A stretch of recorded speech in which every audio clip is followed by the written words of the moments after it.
통쾌한 감정과 실용적이면 좋은 것인가? 라는 제목으로 하나님 말씀 증거하도록 하겠습니다. 두 명의 왕 다루겠습니다. 하나는 남쪽 유다의 왕 9대 왕 아마샤, 또 북쪽 이스라엘에는 13대 왕 여로보암 2세, 이렇게 둘을 다루겠습니다.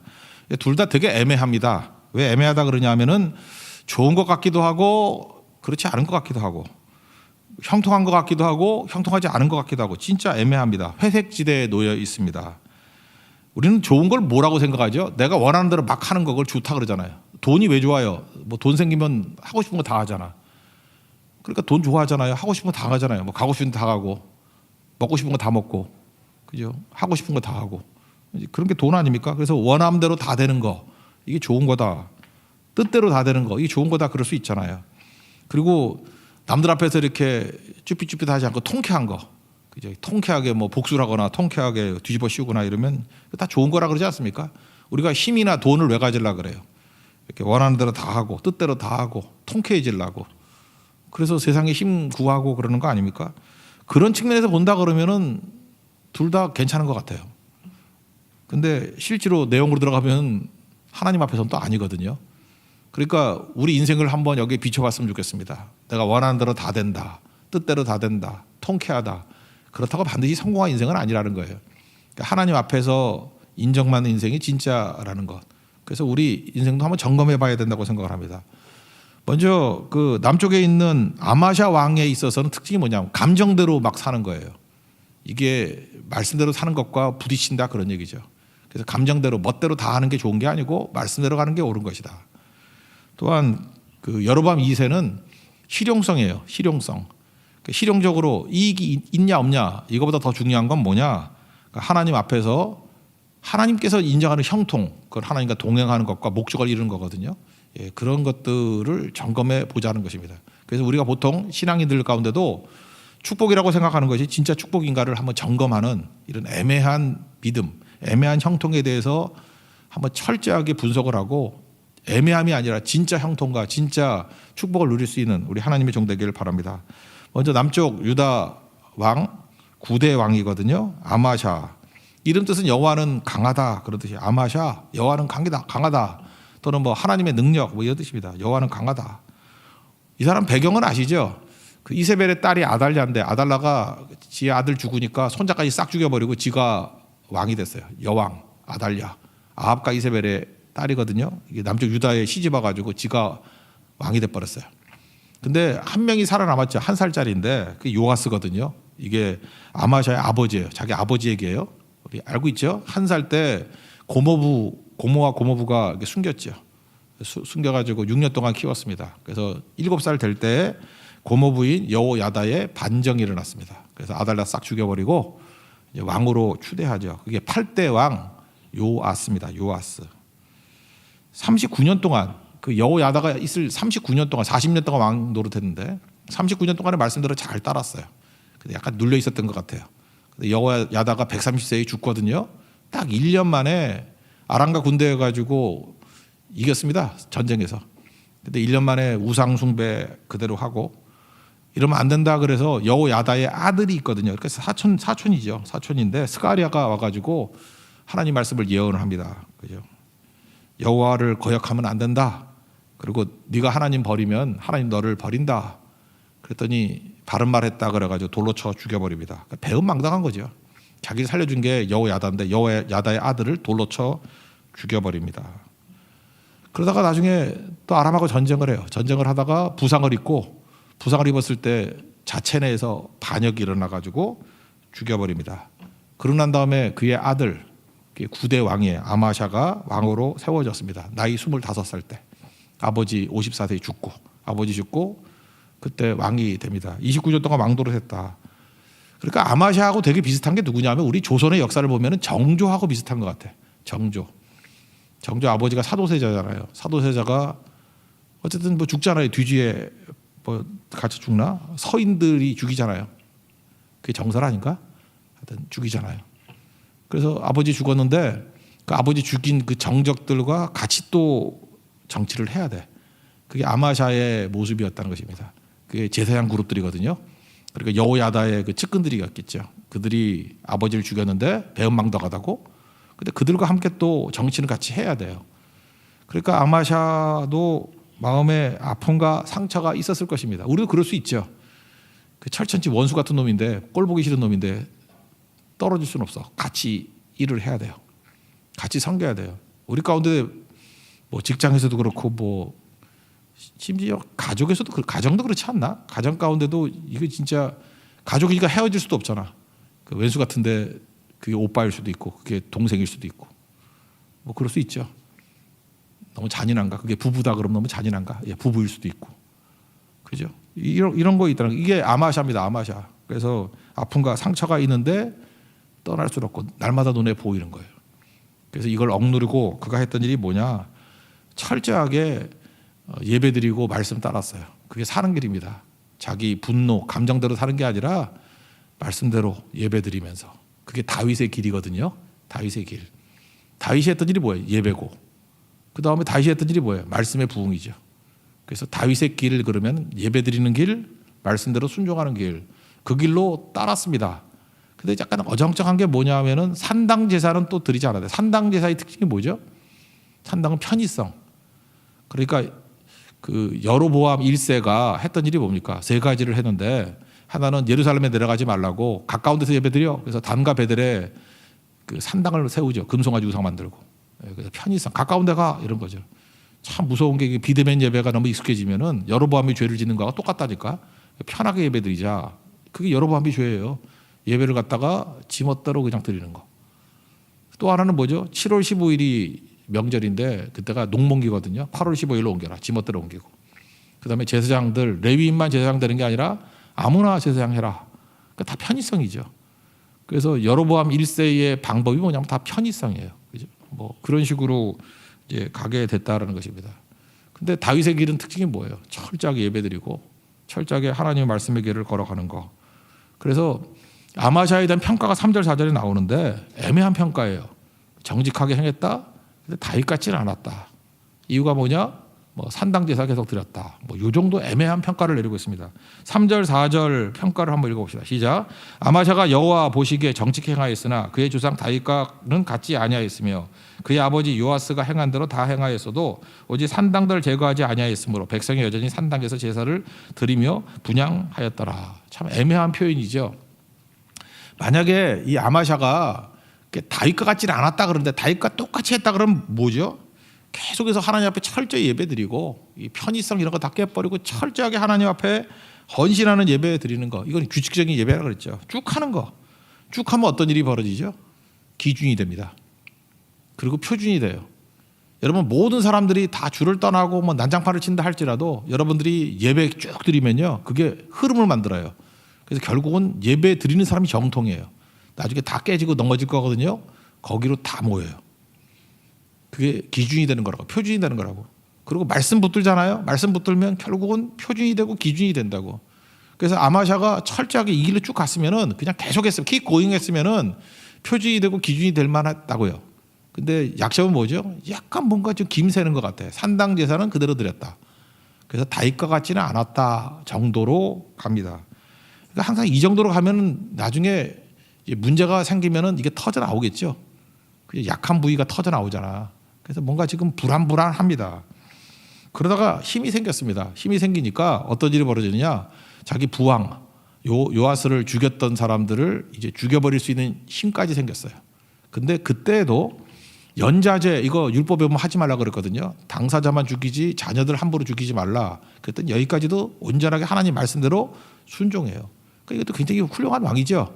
그죠? 이게 잘못했던 그 반역을 했던 자들만 죽이고 자녀들은 그대로 놔뒀다. 왜? 말씀에 있기 때문에. 여기까지는 든든했습니다. 그러니까 말씀과 함께 가니까 힘도 생기고 자기가 억울했던 것도 풀어지고 또 한 가지 이렇게 정도에서 벗어났던 것들을 정도를 걸어가게 만드는 사필 규정의 일들이 벌어지게 됐다. 그런 얘기입니다.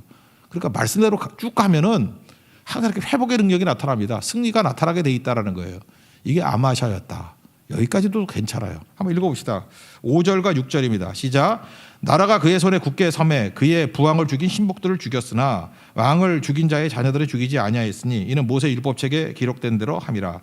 곧 여호와께서 명령하여 이르시기를 자녀로 말미암아 아버지를 죽이지 말 것이요 아버지로 말미암아 자녀를 죽이지 말 것이라. 오직 사람마다 자기의 죄로 말미암아 죽을 것이니라 하셨더라. 그러니까 철저하게 하나님 말씀대로 쭉 가고 있다. 굉장히 괜찮은 거죠. 여러분들 인생이 그렇습니다. 내 인생에서 내 멋대로 살다 보면은 결국 하나님이니 뭐 말씀이 다 액세서리잖아요. 결국은 내 뜻에 맞는 것만 받아들인다 그러면 그건 말씀을 받아들이는 게 아니에요. 말씀을 이용하는 거지.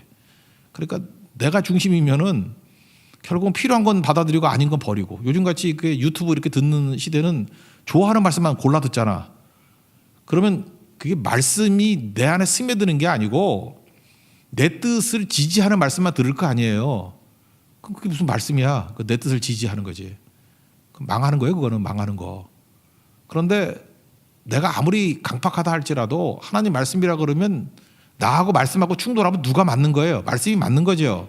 그래서 그냥 말씀대로 따라가는 거예요. 계속. 그럼 내가 무너지고 내가 깨지는 것들을 경험하게 됩니다. 그게 내 삶이 주 앞에서 깨지는 거예요. 그게 말씀대로의 삶이라고. 그런데 상처가 많고 아픔이 있었던 아마샤가 아버지 죽인 사람들과 같이 생활했잖아요. 철저히 말씀대로 가다 보니까 결국은 이렇게 반역했던 무리들까지도 처리할 수 있는 길까지 온 거죠. 그리고 끝까지 그 다음에도 말씀대로 가잖아요. 자녀들은 죽이지 않는다. 왜? 연자제 그런 거 하지 말라고 율법에 있기 때문에. 말씀 관계 가니까 뭔가 잘 되는 것 같이 보여요. 근데 그 다음에 문제가 있잖아요. 아까 약점이 있었다 그랬죠. 산당제사 계속 드렸던 거.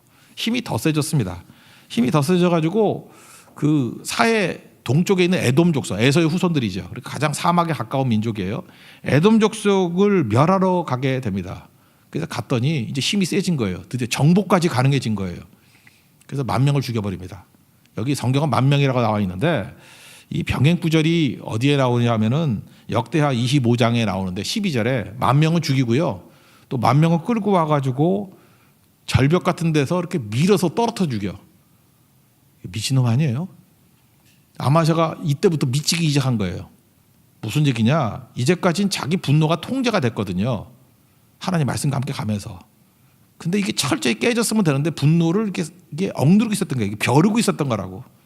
그러다가 이제 에돔까지 물리실 정도로 힘이 생겨 놓으니까 그 안에서 분노가 통제되지 않는 분노가 터져 나오는 거예요. 그리고 무모함이 보이기 시작합니다.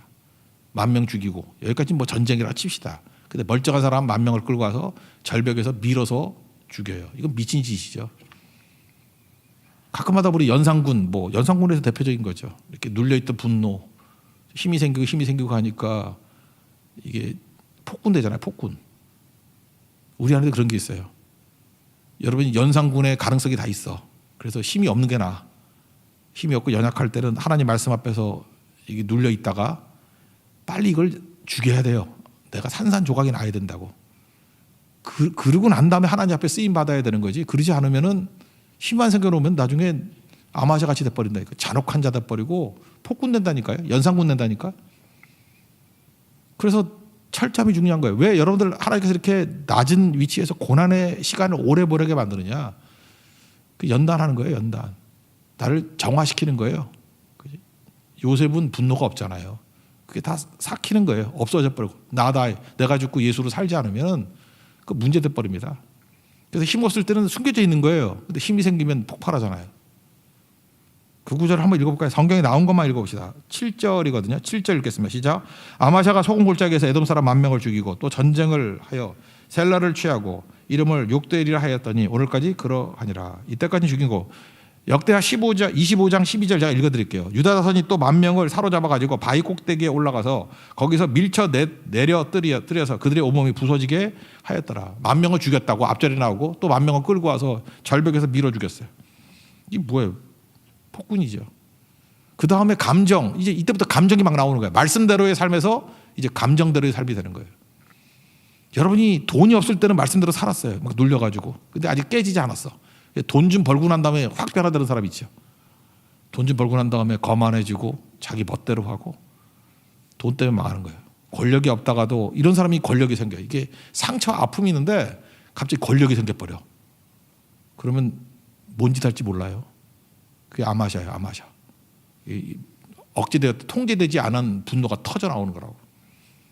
그러니까 여러분 중요한 거예요. 지금도 여러분 내 자신이 가루가 되지 않으면은, 철저히 죽지 않으면은 여러분 높은 지위나 힘이 복이 아니에요. 그게 저주지. 아마샤가 그렇게 되는 거죠. 기고만장했습니다. 교만해졌어요.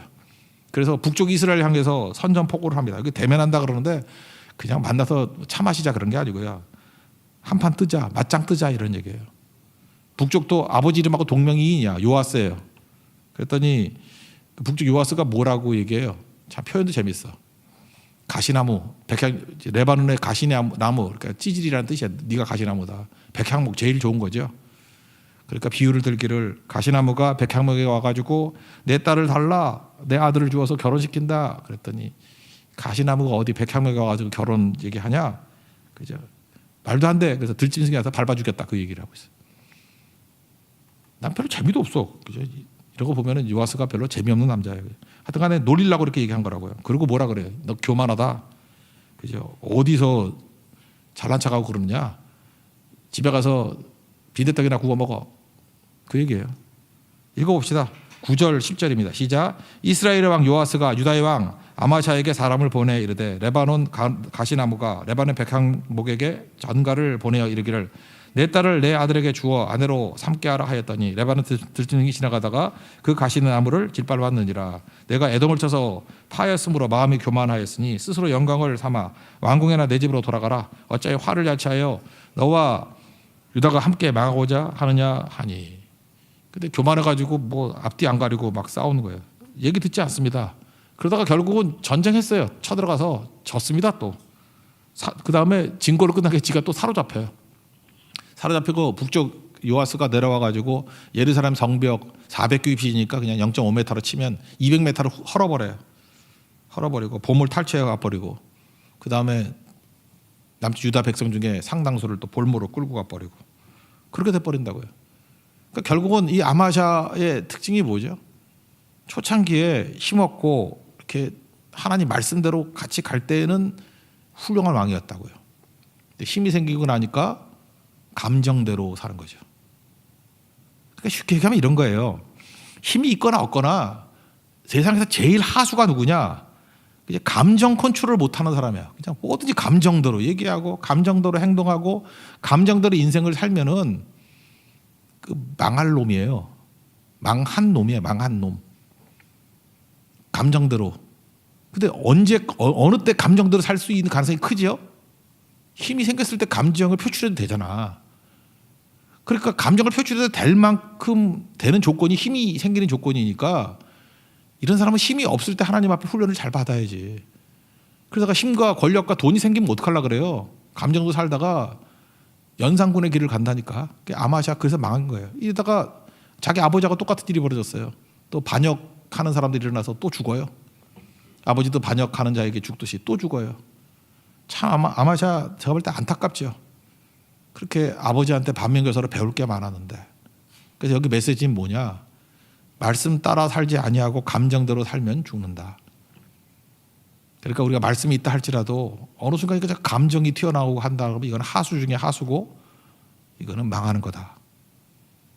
여러분 감정대로 살지 않고 말씀대로 사는 하나님의 축복의 종 되기를 축원합니다. 이게 남쪽 유다의 9번째 왕 아마샤가 주는 메시지예요. 다윗의 길을 걸으라 말씀대로. 그죠? 그 다음에 아마샤의 길은 뭐예요? 감정대로. 그러면 무너지게 된다. 그거를 말해주고 있다라는 것입니다. 그래서 감정대로 하는 게 뭐냐 하면 이런 거죠. 다른 사람 앞에서 신나는 거예요. 감정대로 한다는 것은 아까 얘기했잖아요. 돈이 있거나 힘이 있으면 마음대로 할 수 있잖아. 그래서 이런 말 쓰지 말아요. 여러분 보란 듯이 사는 사람 있죠. 보란 듯이. 이거 곤망해요. 사람들에게 보여주려고 자기 필요보다 더 큰 집, 뭐 필요보다 더 좋은 차, 필요보다 더 좋은 핸드백. 너무 구체적으로 들어가면 또 싫을까봐 그만할게. 하여튼 보란 듯이 뭐 이런 거 있죠. 보란 듯이. 뭐 양복도 뭐 엄청 비싼 거. 이거 안 비싼 거예요? 예. 뭐 구두도 막 그죠? 한정판 뭐 이런 거. 이게 보란 듯이거든. 힘이 있을 때 돈 있을 때 할 수 있거든요. 이게 감정이거든. 상대의 감정을 건드리고 싶고 내 감정을 충족시키고 싶고. 그 크리스찬이 걸어갈 길이 아니에요. 또 하나는 통쾌하게. 통쾌한 게 뭐죠? 막 복수하는 거죠. 나 어렵게 만든 놈들 와 그리고 막 복수를 안 한다 할지라도 창피라도 주고 막 이러면 얼마나 통쾌해요, 그죠? 야 통쾌하다. 이거 고망해요. 그 다음에 정의 구현. 내가 정의 구현하는 거야. 하나님이 정의 구현해야지 내가 하는 거 아니거든요. 내가 정의 구현. 이런 망해요. 제가 지금 기도하고 있는 게 뭐냐면 그런 거예요. 나는 금년이죠. 금년에 누가 대통령이 될지는 나는 모르겠는데 누가 대통령이 되든 간에 대신 분이 나는 아마샤 같이 좀 상처가 없었으면 좋겠어. 상처가 없는 사람. 혹시 있더라도 이게 계속 가지고 있다가 상대를 복수를 하거나 지금 이 단어 보란 듯이 이런 거 너무 좋아하는 사람이 아닐 것 같고 통쾌하게 막 뒤집고 정의 구현 내가 깨진 정의를 다시 세우겠다. 이러기 시작하면은 이제 감정으로 뛰는 거 아니에요. 지도자가 이러면은 여러 사람 어려워집니다. 그래서 기도해야 돼요. 하나님 마음에 평안을 주시고 성령 충만함을 주시고 특별히 좀 예수를 좀 잘 믿었으면 좋겠는데 둘 다 믿는 것 같지는 않고 이상해요. 그죠? 그러니까 우리 기도해야죠. 하나님께서 그의 마음에 예수의 마음 품게 해달라고. 그건 뭐 지도자뿐만 아니라 우리도 마찬가지예요. 아마샤가 주는 메시지 잊지 마십시오. 감정대로 하면 망하고 말씀대로 하면 산다. 그런 이후에도 절대로 이렇게 보복 같은 걸 얻고 크게 통합할 수 있는 그런 좋은 지도자가 세워지도록 해달라고 기도하는 우리 하나님의 종 되기를 바랍니다. 그 다음에 이제 남쪽은 했으니까 북쪽에는 여로밤 2세는 족보가 어떻게 되냐면은 그 아합이 있었죠. 아합을 멸하기 위해서 엘리야가 먼저 말씀을 받았는데 실제로 그 안수하고 세운 거는 누구냐면 엘리사예요. 엘리사가 예후를 세웠죠. 그래서 아합 왕조를 거기를 오므리라 그래요. 오므리 왕조. 그 할아버지가 오므리였기 때문에 오므리 왕조. 오므리 왕조가 끝나고 난 다음에 예후 왕조가 있어요. 그 4대까지 있겠다 그러는데 실제로는 다섯 명까지 왕이 됐어요. 예후, 지난주에 살폈죠. 여아하스. 예후가 10대, 11대가 여아하스, 12대가 요아스. 요아스는 알죠? 엘리사가 죽을 때 나의 아버지여 뭐 이스라엘의 뭐 마병과 병거여 어쩌고 저쩌고 하면서 활각과 쏘고 그 다음에 뭐 내리쳐 그랬더니 딱딱딱 3번 친 사람. 그죠? 그 요아스. 그 여로밤 2세 아버지예요. 요아스. 3번 딱딱 친 사람. 그랬더니 발을 버릇하면서 왜 더 많이 치지 3번만 쳤냐? 한 번 칠 때마다 한 번씩 이기는데 그런 거. 기억나시죠? 그게 12대 왕 요아스. 그 아들이 여로밤 2세인데 여로밤 2세는 북쪽 이스라엘이 전성기입니다. 최고 전성기예요. 솔로몬 시대의 땅 영토 확장했고요. 그 다음에 경제적으로도 엄청나게 부흥했고요. 하여튼 이때가 대단한 거예요. 그 다음에 선지자는 요나 선지자 시대고요. 요나서 있잖아요. 요나서. 그 다음에 호세아, 아모스. 다 북쪽 선지자예요. 북쪽. 그런 쟁쟁한 선지자들이 있었어요. 왜 그랬을까요? 이놈이 악하니까. 원래 악하면 선지자가 많아져요. 그 시대가 악하면요 훌륭한 목사님이 많이 나와. 근데 평화로우면은 이제 목사들이 다 빌빌해져. 그러니까 걱정하지 말라고요. 악하면 악할수록 하나님이 좋은 사람 더 많이 보내주고 그래요. 어려우면 어려울수록 더 힘 있는 사람 보내주고. 이 시대가 그런 시대였다니까요. 여로밤 2세. 근데 그 요아스가 아버지가 이름 지어주잖아요. 여로보암이라고 지었을 이유가 뭘까요? 거기에 메시지가 있죠. 그러니까 북쪽 이스라엘이 초대왕 여로보암 같이 되기를 원한다. 뭐 그런 거 아니겠어? 그죠? 그러니까 이름 짓는 거에 메시지가 있는 거죠. 그 요아스가 원한 건 뭐예요? 너 여로보암 같이 되기를 원한다. 여로보암이 했던 게 뭐죠? 실용성이라죠. 실용성. 아까 얘기했잖아요. 그죠? 이렇게 편의성. 가까이 가서 예배 드려라. 7월 15일 말고 8월 15일에 해라. 아무나 제사장 해도 된다. 뭐 이런 식으로 편의성. 여로보암이라는 이름의 뜻 아시나요? 이게 백성 수가 많아진다 그런 뜻이에요. 이름 뜻이. 그러니까 뭐 양적으로 늘어나다 이런 뜻이에요. 여로보암. 그러니까 여러분들도 뭐 수만 좋다 그러면 이름 여로보암이라고 지으세요. 수가 막 늘어나는 거야. 여로보암. 또 진짜로 여로보암이 지으면 안 되는데. 네, 여로보암. 이게 별로 좋은 이름 아니에요. 백성 수가 많아진다 그런 뜻이에요. 이름 뜻이에요. 네이버 같은 데 찾아보세요. 그러면 자세히 나올 거예요. 여러 가지 뜻. 백성수가 많아지다, 수가 더해지다, 뭐 이런 뜻이라고. 그죠? 그러니까 아버지가 실용성을 구했다고. 근데 실제로 이름대로 살았죠. 실용성을 가졌어요. 근데 이 사람은 악한 거거든요. 그러니까 우린 느낌이 이런 거죠. 뭐가 좀 불편해. 악한데 왜 이렇게 잘 되지? 이런 거. 그래서 여로보암 2세에서 깨닫는 게 뭐냐? 악인의 형통이에요. 악인이 왜 이렇게 잘 되지? 우리 그 마음에 좀 이게 찝찝해. 우린 다 이런 게 있죠. 우리도 죄를 짓고 우리도 악하다는 거 알죠. 내가 죄인입니다. 내가 악합니다. 그렇지만 자비로 용서해 주세요. 그래서 내가 악한데 주님이 용서해 준다 그러면 하나도 이상하게 안 여겨. 내가 정말 악질인데 주님께서 십자가의 보혈로 사해해 줬어. 너 이제 끝났어. 그러면 나 같은 죄인 살리신 그러면서 너무너무 좋아해. 근데 남의 악은 그러면 안 될 것 같아. 그럼 그런 생각 안 들어요? 저거 용서해 주면 안 될 것 같아. 또 죄 짓을 것 같아. 저 용서해 주면 또 죄 짓고 또 넘어질 것 같아. 그래서 남의 죄는 권선징악이 있어야 돼. 남의 죄는 정의 구현을 해야 돼. 그런 거죠. 그랬던 게 여기 나오는 요나가 그랬죠. 요나가.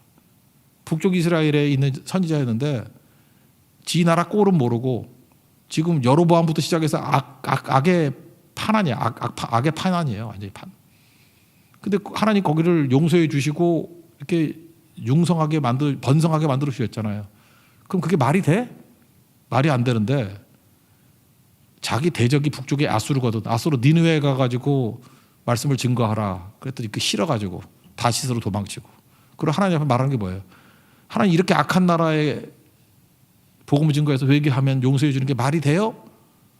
박능쿨 밑에서 막 욕하고 그러잖아. 이게 말이 돼요? 갑자기 오징어 게임 생각나네. 그 오일남 할아버지가 치매 걸린 척하면서 이렇게 막 홀짝하잖아. 홀짝. 그때 막 속이고 하다가 다 잃어. 하나 남고 얘가 10개인가? 성기훈인가? 10개, 19개. 하나 남았잖아. 막판에 뭐라 그래요? 한 판에 해가지고 이긴 사람이 다 갖게 하자. 그랬더니 성기훈이 뭐라 그래요? 펄펄 뛰면서 그게 말이 되냐고 그랬더니 그때 기억나나? 그 뭐라 그러지? 그러면은 자네가 날 속인 건 말이 되고 내 구슬을 가져간 건 말이 되고 뭐 그런 거 있지 않아요? 오징어 안 봤어요? 똑같은 얘기라고. 지금 지가 속인 거에 대해서는 말이 안 된다고 하는 거를 인정 안 하고 남이 잘못하는 거에 대해서 말이 안 된다 그런다고. 똑같은 일이 벌어지는 거죠. 지금 여러분 2세 때 상황이 바로 그런 상황이었다라는 것입니다. 그것도 한번 읽어보죠. 뭐 여기 쭉 23절부터 25절까지 읽겠습니다. 시작. 유다의 왕 요아스의 아들 아마샤 제15년에 이스라엘의 왕 요아스의 아들 여로보암이 사마리아에서 왕이 되어 41년간 다스렸으며 여호와 보시기에 악을 행하여 이스라엘에게 범죄하게 한 느밧의 아들 여로보암의 모든 죄에서 떠나지 아니하였더라. 이스라엘의 하나님 여호와께서 그의 종 가드 헤벨 아미떼의 아들 선지자 요나를 통하여 하신 말씀과 같이 여로보암이 이스라엘 영토를 회복하되 하맛 어귀에서부터 아라바 바다까지 하였으니. 이게 죄 짓는데 악한 놈인데 융성해지고 최고로 번성이 왔다라는 것입니다. 이게 말이 되냐고. 근데 하나님께서 이게 말이 안 되는 걸 허락하신 이유가 뭐예요? 구원의 기회를 주려고. 요거 끝나고 난 다음에 30년 있다가 망해요. 아수르에. 그러니까 요나도 그럴만 하지. 니네 회개시켜서 용서하면 어떡합니까? 그러니까 요나도 국제정사를 읽은 거예요. 그러고 난 다음에 30년 있다가 북쪽 이스라엘이 망해요. 처참하게 망해요. 근데 하나님께서 그 용서해 준 이유를 이렇게 설명합니다. 27절 읽겠습니다. 시작. 여호와께서도 이스라엘의 이름을 천하에서 없이 하겠다고도 아니하셨으므로 요아스의 아들 여로보암의 손에서 구원하심이었더라. 이때가 마지막 구원의 기회였다라는 거예요. 번성을 주셨을 때 빨리 주께로 돌아오라고. 근데 여기 참 재밌는 게 뭐냐면 이런 거 있잖아요. 요즘에도 뭐 이렇게 정치하는 사람이나 일반 사람들 보면은 이렇게 얘기를 하는 거 보면은 억지 논리가 있죠. 나는 어떻게 저런 얘기를 하나? 누구 국민을 바보로 하나? 뭐 이런 생각이 들 때가 있어. 억지 논리. 어떤 그런 기적의 논리야. 더 설명 안 할게. 하여튼간에 기적의 논리야. 아니 저 뻔뻔스럽게 어떻게 저것도 논리라고 얘기하나? 그러니까 기가 차죠. 근데 진짜 억지 논리, 기적의 논리는 누구냐 하면 하나님이 하시는 거예요. 우리를 살려주려고. 이건 너무너무 감사해서 내가 눈물이 날 정도라고. 이스라엘이요, 이렇게 문제가 생기잖아요.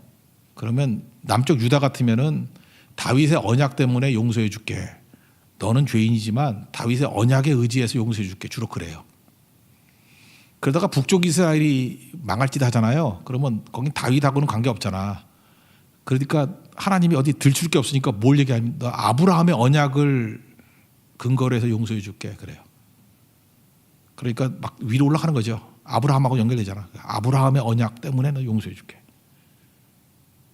근데 여로보암 2세 때는 악이 막 하늘을 찌르듯 올라갔기 때문에 어디 근거할 게 하나도 없어. 그때 하나님께서 뭐라 그러냐면 이게 진짜 요즘 정치가들이 얘기하는 억지 논리, 기적의 논리야. 27절 한번 읽겠습니다. 시작. 여호와께서 또 이스라엘의 이름을 천하에서 없이 하겠다고도 아니하셨으므로 요아스의 아들 여로보암의 손에서 구원하심이었더라. 이게 뭐라고 돼 있어요? 내가 이스라엘 이름을 천하에서 없이 하겠다고 말하지 아니했기 때문에 없애지 않을게, 그런 거예요. 이게 안 놀래요? 근거가 없으니까 하나님이 내가 너 망한다고 말 안 했지? 그러니까 망하지 않게 할게. 얼마나 궁색해요, 논리가?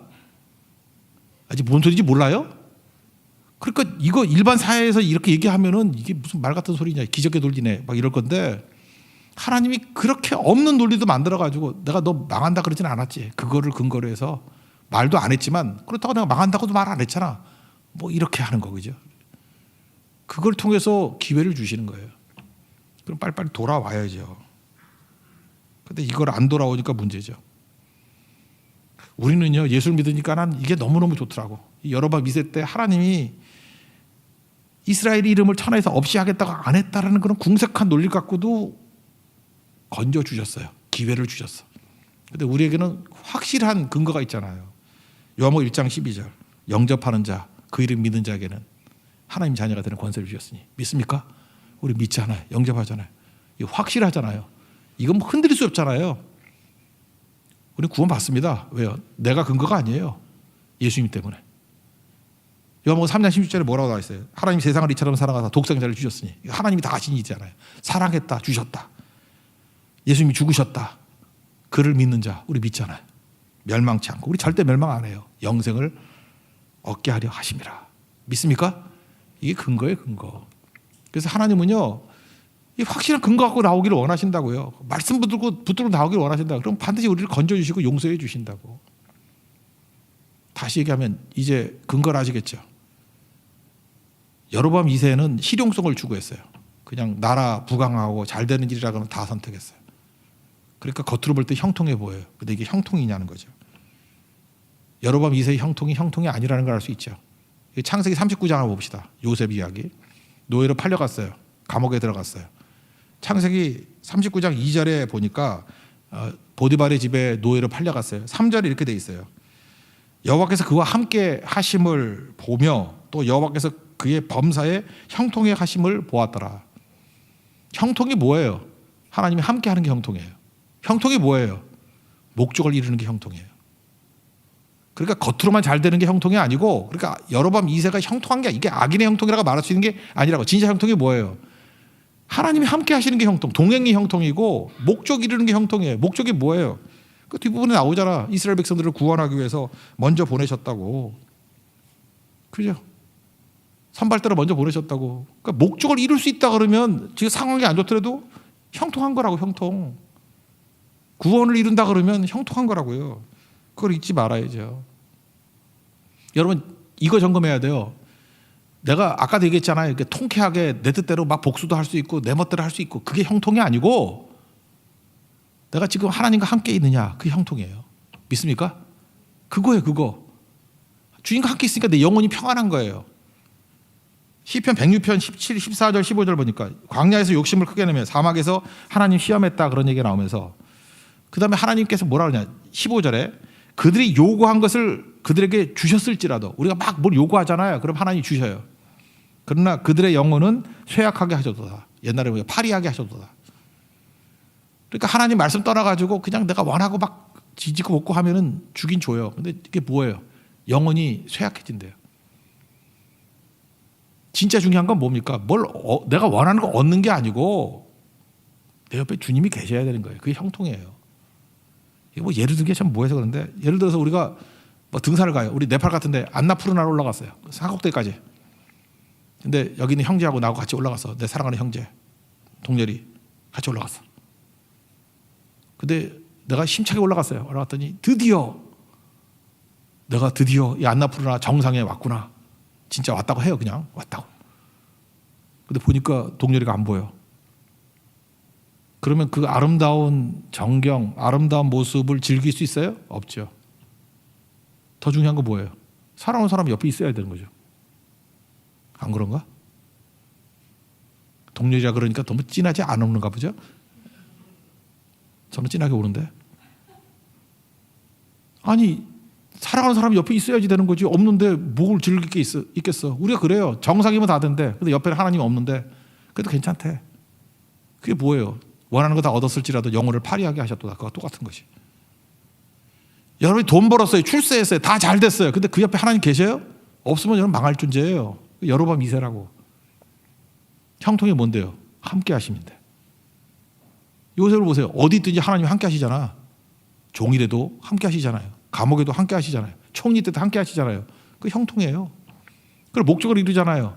그 자기가 잘 먹고 잘 사는, 무엇을 먹을까, 무엇을 입을까, 무엇을 마실까, 그거 채운 거예요? 자기 멋대로 자기 뜻 채운 거예요? 하나님 목적을 이루는 거지. 이스라엘 백성들을 구원하기 위한 선발대를 보낸 거잖아요. 그리고 거기서 이스라엘 백성들을 70명에서 200만 되게 만들 때까지 이끄시는 토대를 만드는 거 아니에요. 목적을 이루는 거 아니에요. 그게 형통이죠. 여로보암 2세가 우리가 보여준 거 이거예요. 실용성이 형통 아니에요. 하나님이 함께하는 게 형통이고 하나님의 목적을 이루는 게 형통이라고. 진정으로 형통한 자라 되는 축복이 임하기를 기원합니다. 그게 오늘 메시지예요. 두 왕걸 통해서 주신 말씀. 아마샤, 힘생긴다고 감정대로 다 할 수 있는 게 형통 아니에요. 감정대로 다 할 수 있는 게 뭐 잘난 거야. 말씀대로 가는 게 형통이지. 여로보암 2세. 자기 뜻대로 번성하고 그죠? 영토 확장되고 그게 형통 아니에요. 하나님 옆에 계셔야 형통이죠. 목적 이루어야 형통이죠. 표대를 향해서 나가는 게 형통이죠. 여러분 진정한 형통을 누릴 수 있는 하나님의 거룩한 것을 축원합니다. 자리에서 일어나겠습니다. 표대를 향하여 찬양하겠습니다.